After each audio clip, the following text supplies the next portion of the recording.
The first laws. And Yeah, let me. I'm sorry. I started my recorder a little bit late. Just want to introduce you again. This is Bill Piper of drugpolicy.org. And Bill, let me before we get into the whole politics of why we're putting people in prison for this. There's an amazing amount of people that have gone to jail over this, and now we're even seeing an escalation of the people who are protesting against the banks, and more criminals are being made.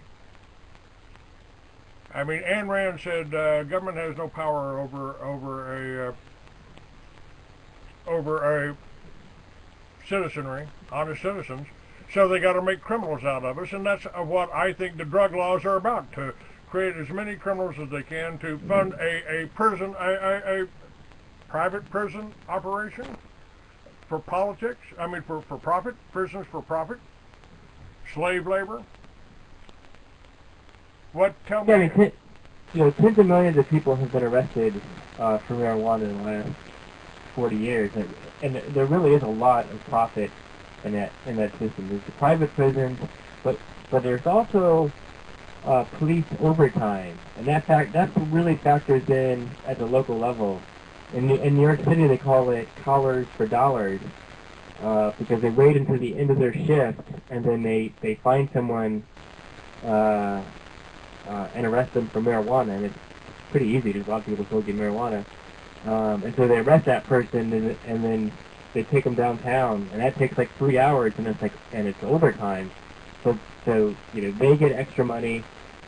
Plus, it counts towards the salary that figures into their pensions, and so there's a lot of money that police officers make. There's a quota system that you have to make a lot of arrests, and the marijuana arrests are very easy. So police officers are profiting, but law enforcement agencies profit off of it. The states profit off of it because the more people you arrest, the more federal money you get, and then you have the private prisons and the prison guard unions making a lot of money, and then the district attorneys can rack up the number of people that they can say that they convicted, which makes it easier for them to run for Congress. So all around, it really is kind of a financial issue. Oh, then there's active forfeiture, in which the police get to keep what they come across when it comes in a drug raid, and so then they get to keep the money that they seize. Again, this increases the whole police state, and I believe that's they're using the illegals to bring drugs up. Drugs, and we're talking marijuana. They're bringing marijuana up, and probably other drugs too. And people have said, isn't marijuana a gateway drug? And I say, oh, yeah, if you got to go to a drug dealer to buy it. Yeah, it's definitely the prohibition is kind of the gateway. All the science shows that there's nothing about marijuana that makes people want to use other drugs. And in fact, more people use alcohol before they use marijuana, so we could easily say that alcohol is the gateway drug. But the vast majority of people who use marijuana, or alcohol for that matter, don't use heroin or cocaine. So it really is kind of the prohibition. And if you separate those markets, which is what the Netherlands has done, what they've found is that the number of people using heroin and cocaine and other drugs has declined, because you don't have that. When you have prohibition, people go to get marijuana from the drug seller, and he's also selling other drugs. But if you legalize marijuana, you don't have that problem, because they're only selling marijuana. I personally, I don't think there should be any laws against victimless crimes. I think that should be the goal. If there's no corpus delicti, there is no crime technically.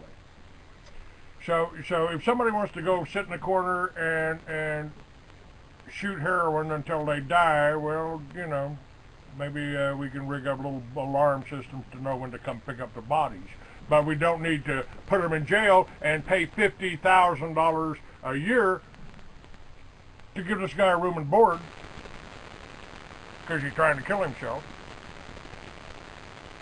Yeah, people would actually be more likely to ask for help if they weren't afraid of arrest. If you have that kind of system where those victimless crimes aren't actually crimes, then the person who has a heroin addiction, can seek treatment because they're not afraid they're going to get arrested. And if they overdose, their friends can actually call 911. The biggest reason that people, one of the biggest reasons that people suffer overdose fatalities is that their friends are too afraid to call 911 because they're worried. And so a number of states have passed what's known as 911 Good Samaritan laws, in which people aren't prosecuted. They basically get immunity from arrest and for drug possession, and it turns out that people actually call 911 if they don't have to worry about getting arrested.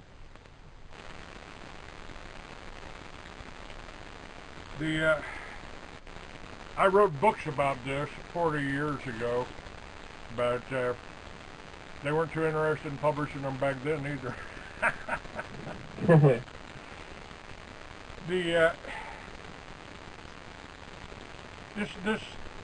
This whole thing, I mean, 40 million people have used marijuana. No, it's not harmful. I mean, we used to go watch Reefer Madness in the 60s, smoke a joint and just laugh our ass off at it because we knew it wasn't real. It was propaganda.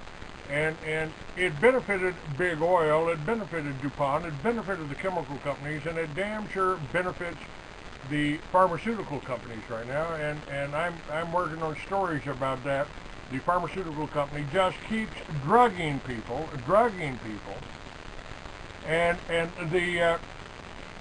I felt for a little while like the whole medical marijuana thing was taking a step in the right direction, letting people know this is beneficial, it ain't harmful. Nobody's ever died of smoking marijuana. And now I'm not so sure. I went down to and got some names of the people that are in the cannabis care and are seeing people that getting them with doctors, or seeing people that they can help to get on medical marijuana. But I can't get it. 65 years old, and I can't get it because I'm too healthy. Because I've been using it for 40 years, but now I can't get it. I haven't been to a doctor in 7 years, and I don't have any pain. I don't have any cancer. I don't have anything. So, medical marijuana, not for me. Well, it does help, obviously, the people with pain and cancer, and there's a whole generation of state legislators who have experience in regulating marijuana, and the hope is that translates into marijuana legalization overall. In Colorado and Washington State, we'll probably vote on that issue in 2012.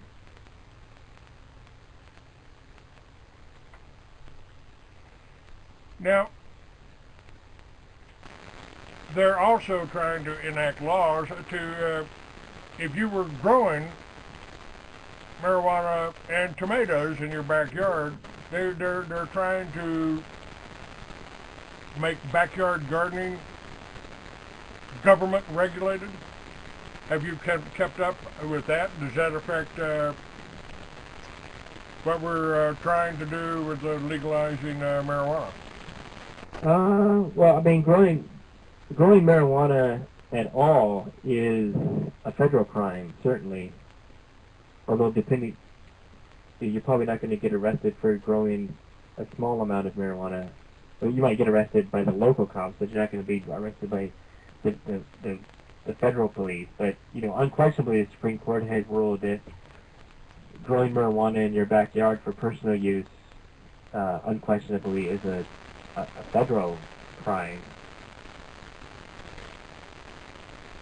That's And in most states, it's also a local crime. In fact, the only state I can think of probably is Ohio, in which growing small amounts of marijuana is decriminalized. what about Alaska? There might be I mean, some other states, but Alaska was kind of lenient on that too, wasn't it?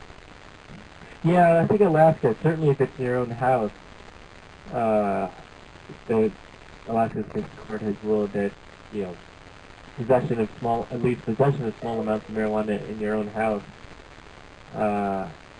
is okay. Because Alaska has like a privacy clause in their constitution, that the Alaska Supreme Court has interpreted as also, you know, meaning basically that what you use in your own house is your own business, as long as you're not harming other people. What is the feeling in Congress? Are you involved? Tell me a little more about your organization and how you're operating. What kind of reach? How many people are understanding that this is? I mean, to me, the war on drugs is a war on the American people. It's a way to take people's rights away, take their gun ownership rights away, to criminalize them, to demonize them, and to drain them of their finances while we're staffing these private prisons. I think this is probably one of the most important things. I mean, I feel we're approaching basically what happened to the Russian people after the Bolsheviks took over, after communism was installed. They went on to starve and kill about 60 million. Do you feel that that is a danger here in America, and that the war on drugs and the war on terror is a continuation, an expansion of that war against the American people? What's your opinion? Well, so the Drug Policy Alliance, you know, is based in New York. We have offices, you know, around the country, and I run our DC office, and there's certainly been an escalation of the war on drugs recently, you know, by the Obama administration, including not only increasing the arrest, but one thing that they're enforcing, which most listeners might be interested in, is there's a little known federal law that really hasn't been that enforced, but is starting to be enforced, which says that if you use marijuana, or for that matter another illegal drug, but if you use marijuana and you own or possess a gun, you can be subjected to 10 years in federal prison. And so they're starting to enforce that now, which means, you know, anyone who uses marijuana and happens to have a gun in their house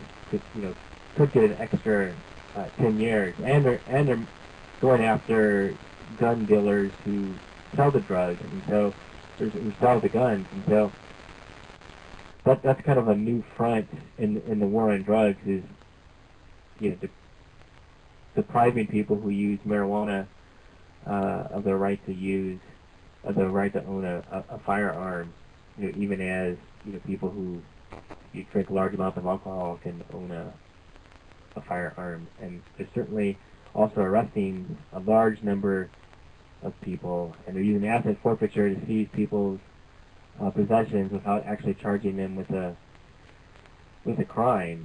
And so, you know, all around the war on drugs is, you know, a war on civil liberties and a war on the American people. What about winning this war? You know, I mean, they demonize anybody that's smoking pot. It's interesting that Kathy O'Brien, who wrote the book Transformation of America, about being a CIA MK Ultra mind control slave, said she could do cocaine, she could do heroin, she could do anything she wanted, except she wasn't allowed to smoke pot. She wasn't allowed to smoke marijuana. Yeah,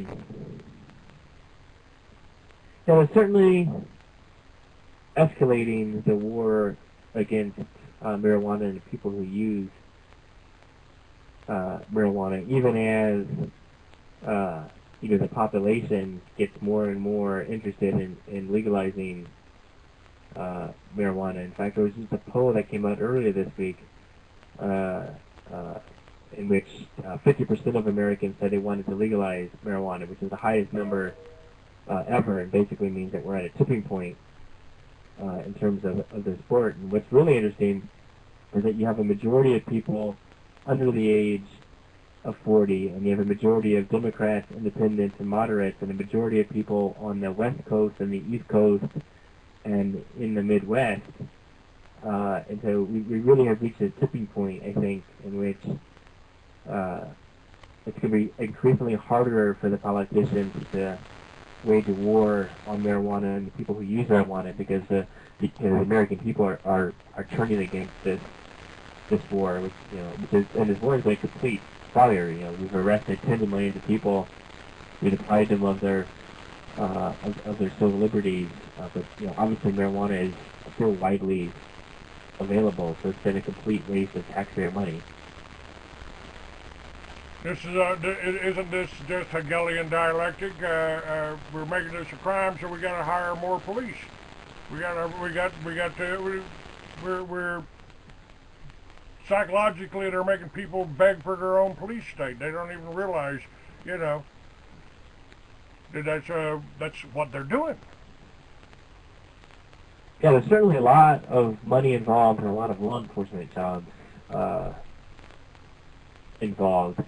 There's also the political aspect in which they do a lot of their policing in the major cities. And so what you see, like say, for instance, in New York, is they make a lot of the arrests in New York City, and then they imprison the people in upstate New York, and the census counts people where they're imprisoned. And so when you look at, say, political representation, it's based on how many people you have in your district. And so you see that it's an interesting transfer of political power from the major cities to kind of the suburbs and rural areas where the prisons are, whether they're government-run prisons or private prisons, certainly matter in that regard. And so there's that whole issue as well. And then there's also the stripping people of the right to vote. A number of states say if you have a felony conviction, you can't vote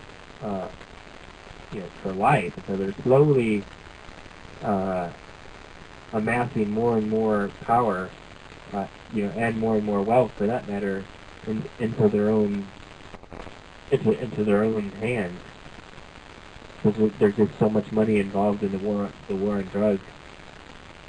Now, your opinion on the current situation? We've got BATF. That's the same agency that attacked the Christian church in Waco, killed 17 little children. They have been implicated in, caught, shipping arms, automatic weapons, 50 caliber weapons that can certainly reach across the Rio Grande, to so-called Mexican cartels. Our borders are at risk anyway. Our border patrol, our sheriffs are besieged on the border, and we've got an agency of the government arming a rebel band that they've labeled as a drug cartel down in Mexico. What does that mean for our laws here? I mean, how does the ATF they're also enforcing the revision of federal law that says if you use an illegal drug, you can't own a firearm. So at the very time that they're providing Mexican drug cartels with firearms, as part of Operation Fast and Furious, they're also taking away firearms from people who use marijuana and other drugs, within the U.S. So that's kind of a stark juxtaposition, of things. But it's completely outrageous to say, if you use marijuana, you can't own a firearm, but if you use alcohol, that's okay. My number here, folks, is 646-915-8774.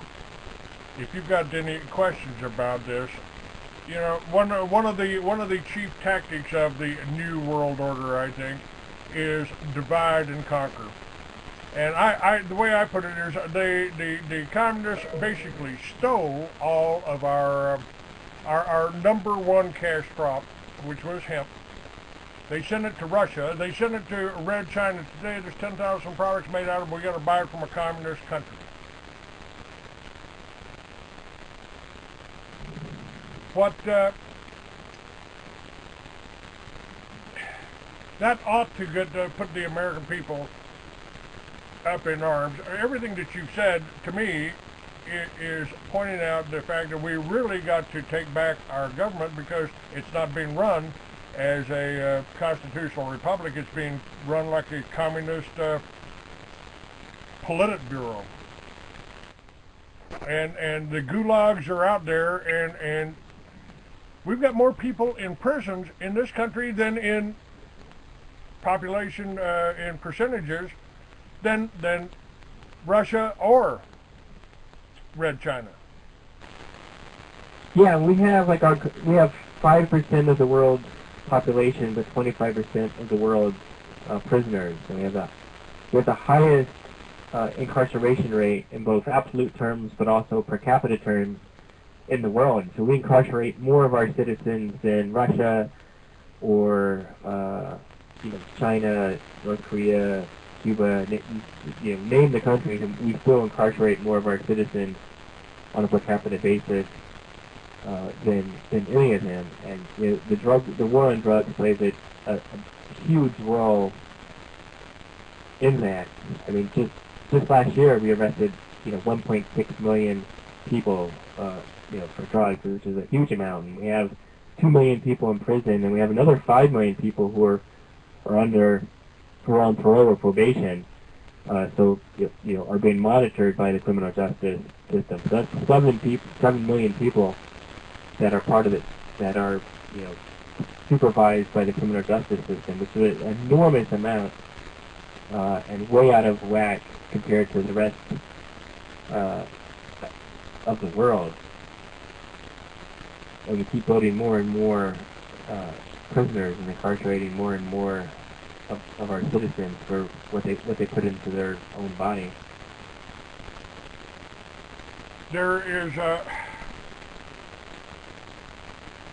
I find this. It costs about $50,000, they estimate, a year to pay for the officers and the facilities and the food to incarcerate these millions of people. And 40% of them are actually illegals. If we stopped them at the border coming in, if we actually protected our borders, we'd have a lot less people in prisons, but the prisons wouldn't be making the money that they're making. There's definitely an enormous amount of money involved. And it's like 30,000 to 50,000, depending on the state, dollars a year to keep someone in prison for 1 year. And there is an enormous amount of money involved in that, and an enormous amount of jobs. And it's, on the one side you have the private prisons, which make a lot of money, but then you also have, when it comes to the government prisons, you have the prison guard unions, which make a lot of money. In California, for instance, the prison guard union is the most powerful political force in California. They collect all those union dues, and then they either give the union dues to the elected officials that they like, or they use it on ads to stop things that they don't like. And if you do an initiative in California, for instance, Drug Policy Alliance Network, we had an initiative a few years ago that would have basically enacted treatment instead of incarceration for drug offenses. And the prison guard union spent several $1 million for that, and they were successful because they realized that if you have less people in prison, it means less prison guards, which means less prison guard dues, and they'll stop any kind of reform whatsoever. And, we're slowly reaching the point, in which we already have an enormous amount of people in prison. But if we continue at this rate we're going, we're going to have more American citizens in prison than on the outside. This is especially the case for, communities of color. We have more young black men in prison in America than South Africa had imprisoned at the height of apartheid. So there's that whole angle as well. I mean, there's a lot of people in prison of all races, but when you look at, when you look at black Americans, the incarceration rate is enormous. It's, well, again, I in my book, Mystery Babylon, which I think ought to be required reading and is in Timothy Bible College, the CIA and the Mossad, the Israeli and the United States CIA were behind bringing all of the drugs in from Colombia to Albrook Air Force Base and then on up through via Berry Seal to a little place called Mena, Arkansas. And Colonel Edward P. Cotolo was in charge of the operation. He says the cargo was cocaine. They brought in over 100 plane loads into Manuel Noriega's base. And so if we've got the CIA bringing drugs into this country, the BATF arming the drug cartels that have killed about 50,000 people down in Mexico in the last 10 years or more, with our weapons, and when they bring the drugs back here, it provides employment for the poor blacks and the poor Mexicans who don't have any. Since all their jobs have been outsourced, they don't really have a lot of choice.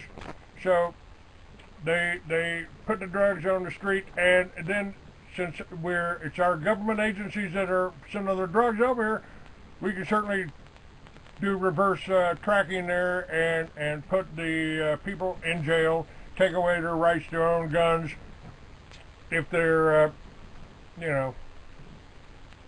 somebody that the government is afraid of, some class that the government's afraid of. But they're putting more people, they're putting these black people and these Hispanic peoples in jails over something that 50 years ago you could walk in the drugstore and buy. Yeah, and that's definitely the crazy part. And for, when it comes to marijuana, a drug that's arguably safer than alcohol. I mean, you can't overdose on marijuana in the way that you can overdose and die on alcohol, and the long-term health consequences of smoking marijuana are far less than the long-term health consequences of alcohol. And so, we really are filling our prisons full of people who are using a drug that's probably safer than alcohol, and it's costing taxpayers a huge amount of money. And as you point out, it's for something that 50 years ago would have been completely legal and no one had a problem with it. Wyatt Earp's wife was on laudanum, opium, and actually, I think we're under an attack from drugs, but the drugs that they're using to attack us are legal. The pharmaceutical companies have a 200,000% markup on some of their drugs that they advertise on television now, which they couldn't 20 years ago.